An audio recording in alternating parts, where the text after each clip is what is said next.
Hi guys, it's Blake from Cedar Lake location for PhysioPoint Therapy, physical therapist on staff here. I just wanted to talk to anybody out there who's considering either hip or knee replacement. This video is for you. The body itself can be categorized into two metaphorical compartments, one being hardware, the other being software. If you've had pain in your knee or hip for a long time and it's changed the way you walk, maybe you're limping now, when you get that joint replacement, that doesn't necessarily mean that that limp is going to go away immediately. Your pain may go away immediately, but that limp may not. This is because after thousands of reps and steps with that limp, your software has changed.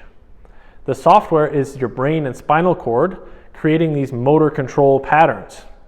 After you get that hardware changed, you now have a prosthesis, whether it be in your hip or your knee, that doesn't change the software.